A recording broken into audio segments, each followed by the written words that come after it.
What's going on, guys? This is Martyrs Brigade 99 coming to you once again with another session of Dark Souls PvP. Alright, guys, now this time we're going to continue on from our uploads from last week. Now, to the extent that you guys may not be familiar with my channel, last week I started a character build showcase. Now, for a lot of you guys who've been with me for a while, you guys would know that I've been pushing the idea of being more creative with builds for a very long time. As a matter of fact, I think that's one of the things that I'm mainly known for. Right? And last week, what I decided to do was to showcase my own invasions videos. My own invasions build, wherein I showcased, I believe it was 5 builds. Now, within that two-part series, I explained that I was going to go ahead, check out some builds from the wiki spaces, and just start showcasing them. Well, unfortunately, I took a look at some of those builds, and quite honestly, I didn't really like some of them. A lot of them, none of them really appealed to me. Unfortunately, this is not a knock on the builds that are on that site, but I went on the Mudrin Monkey and I saw tons of builds that I thought were pretty interesting. Now, I'm going to be using builds from that site, mainly because people use builds and they create them and save them all the time. Right? So this is going to be a showcase of a lot of the builds that I saw from that site. Now, I'm going to talk about the build, and I'm going to explain whether I think it is more of an invasions build or a dueling build. But that's about it. Alright, so our first build, which is actually the most popular build at Soul Level 100, is Only Afro's Giant Dad build. Now, like I said before, I will tackle some builds that are the most popular, but then again I will kind of go through some builds that I just randomly thought were pretty interesting. Now, what I did for this particular selection, I went to Soul Level 100 and I created options for the all-time highest votes.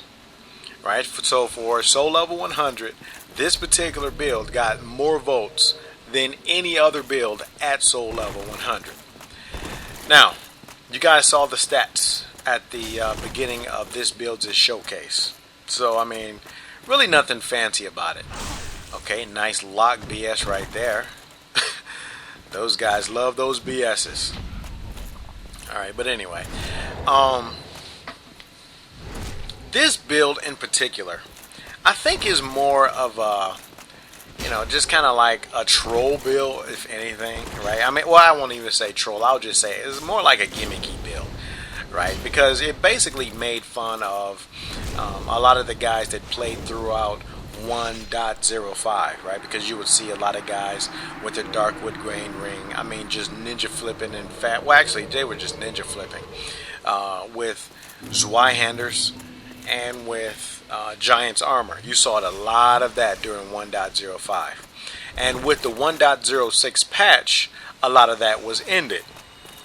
Right? So basically, Only Afro created a dedication for a lot of those guys from 1.05 to basically say farewell now that we had 1.06, which is basically known as the Prepare to Die edition. So, this is basically a theme build, right? It's just kind of like, gimmicky, let's make fun of the 1.05 guys. That's basically how I see it. Now, does this mean that you should not take this build seriously? No, I wouldn't say that. Because you definitely have a Zweihander, right? And the Zweihander, as a lot of you guys know, can stun lock the crap out of you. So, let's just talk about the ins and outs of the build. For the most part, since this is a showcase of other people's builds, I will not be here to criticize their builds.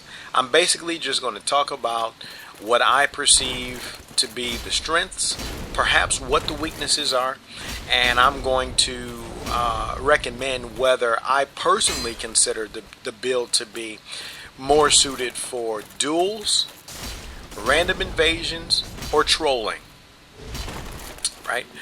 Those are going to be the categories from which I basically make my recommendation. So, for a lot of you guys that may be new, or maybe some of the more experienced guys, you might find some of these build showcases helpful.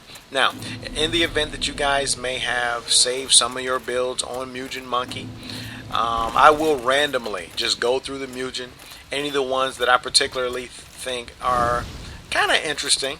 I'm going to go ahead and showcase those. Some of them are trolling builds, some of them are gimmicky builds, some of them are dual builds, and others I think are more suited for random invasions. Now, let's just talk about this particular build. I mean, you're good to go. 77 poise. You have a heck of a lot of defenses, as you guys can tell with the giant armor. You're fast rolling. You have the stamina. And although you only have 10 dexterity, you do have the black flame.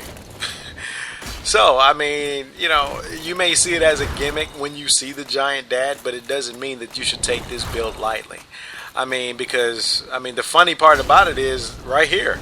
You could just basically stun lock the crap out of people, especially a lot of those inexperienced ones that may not know how to escape those stun locks. So, this was actually pretty fun. I actually had a lot of fun playing the role of a giant dad during the time that I was doing it. Now, with regard to the build type, since so many people are familiar with Only Afro's video for this particular build, I think it's like called The Legend or something like that. Since so many people are familiar with it, I think, yes, it's gimmicky, but maybe you can use it to troll, but not troll in the sense of you're trying to be funny. Just troll in the sense that, everybody know the build and it's funny, right? And it's basically a reflection from the 1.05 guys. But just because you could use it as a trolling build doesn't mean that you should take it lightly, like I said before. So, that being said, you could use this for trolling, right? Kind of like as a theme build. You could actually invade with it and be rather successful. And you can also duel with it, right? So this particular build is basically a jack of all trades, right? You can do almost everything with it. So my recommendations for this build is that you can do all three, right? If you want to be funny, use it to be funny. If you want to invade, enjoy yourself during invasions. And if you want to duel just to get some laughs and some, what is it? Go ahead and do that. Weaknesses, I don't really see any weaknesses outside of the slow casting speed of your pyromancy due to the 10 in dexterity. But other than that, the build is good to go. It's pretty solid. And whether you are inexperienced or kind of reasonably experienced, I'm pretty sure you guys will have a good time with your experimentation of this build. Alright, so I got a high speed parry right there, and we're almost good to go, but not quite. Ouch, that Wrath of the Gods hurt. So it looks like he is basically a faith strength build. Alright, got a quick toggle out of that. Didn't want to get stunned from that Wrath of the Gods. Alright, so that's good to go. Thanks a lot, Only Afro, for your wonderful build. Alright, now, next build showcase is going to be Big Tada's Onion of the Abyss build. Now, there are the stats right there. So I don't really need to cover it. I don't need to say anything about it. Now, some of you may ask yourself, listen dude, if the standard for the most part is soul level 100, then why are you reviewing, if the standard for the most part is 120 to 125, then why are you reviewing soul level 100 builds? Well, here's why I'm doing it. Number one, there's a PC population out there that may not necessarily have a lot of 125s, as much as the Xbox or PS3 does. Number two, in the event that you guys like to do random invasions like myself, and knowing that soul level 100 gets a lot of action, I figured soul level 100 would be better. Now, here is his Leo ring build. Now check this out. Check out the potential for this. Doing. You guys notice that? That's like an 800 damage counter. Now, granted, the meter did read 9 something, but keep in mind that because he inflicted himself with power within, right before that counter attack,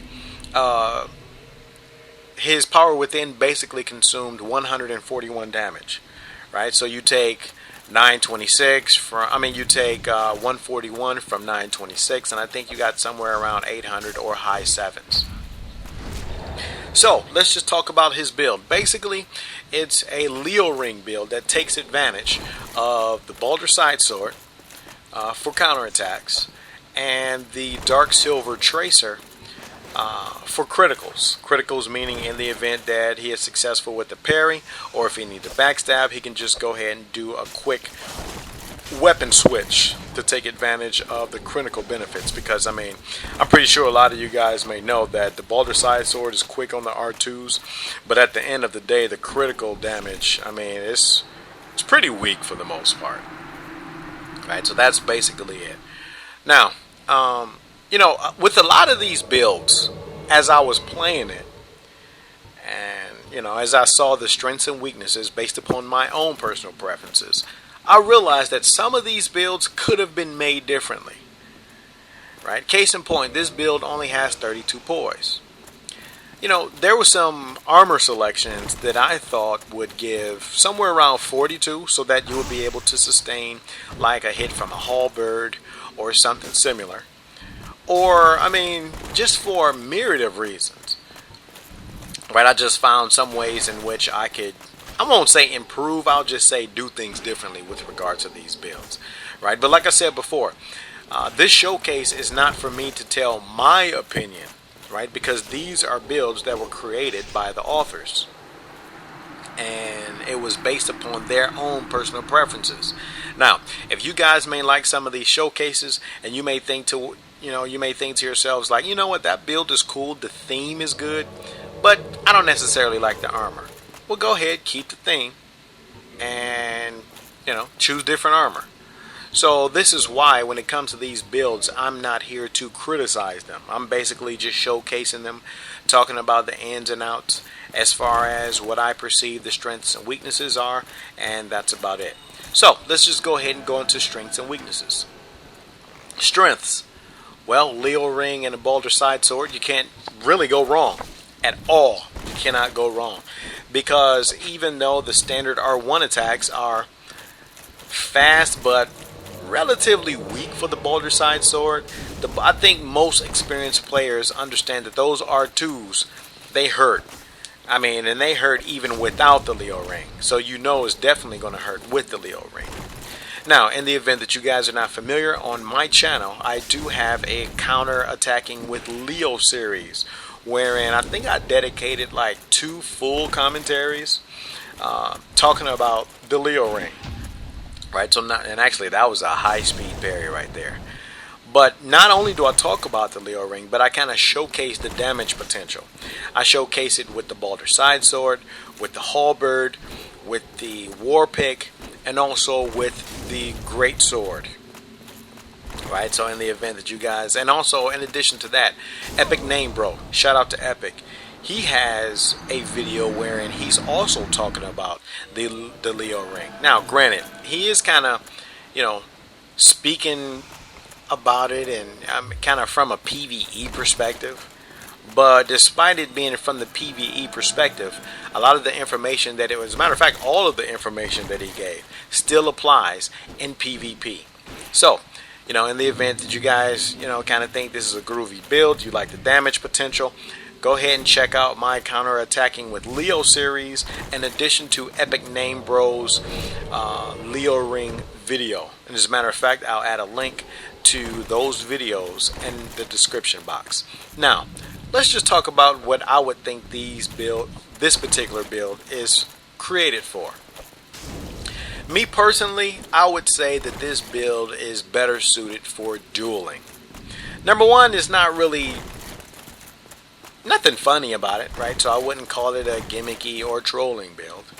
Number two, although the Dark Silver Tracer is good on the criticals, I wouldn't really take this build force hunting, right? And you might be good during random invasions, but if you're in a situation with a 2v1, you might be in trouble with a Boulder Side Sword, especially seeing that you don't have any castings, pyromancies, or faith to offset the weaknesses of those R1s. Because personally, as much as I randomly invade and do force hunting, sometimes it's a little difficult when you're trying to take out a 2 or 3v1 with such weak weapons. Now, granted, you can try to get counterattacks, but keep in mind, if you're fighting at least two people, it's kind of hard to try to concentrate on counterattacks. Like, for the most part, you're trying to survive and take advantage of any openings that you may find. Now, this is not to say that you cannot randomly invade with this build, nor is it saying that you cannot do some ganker hunting.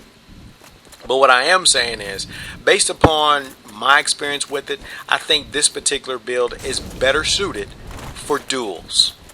Alright guys, well that's pretty much it for the first part. Stand by for the second showcase, and until next time, Martyrs Brigade is